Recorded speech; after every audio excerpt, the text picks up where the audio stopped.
রোজা রেখে যে ব্যক্তি মিথ্যা কথা মিথ্যা কাজ মানে পাপ কাজ অন্যায় কাজ ছাড়তে পারলো না, তার না খেয়ে থাকা না পান করে থাকাতে আল্লাহর কিছু যায় আসে না। তার ওই রোজার আল্লাহর কোনো প্রয়োজন নাই। এটা জাস্ট উপোস, এটা জাস্ট অনাহার, জাস্ট আমি পানি খাইনি, আমি খাবার দাবার গ্রহণ করিনি, দ্যাটস ইট, এতটুকুই। এতে আল্লাহর কিছু যায় আসে না।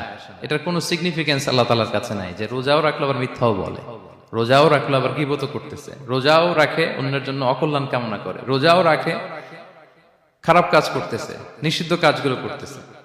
তাহলে এই রোজা রাখা না রাখার সমান, এই রোজায় কোনো ফায়দা নাই।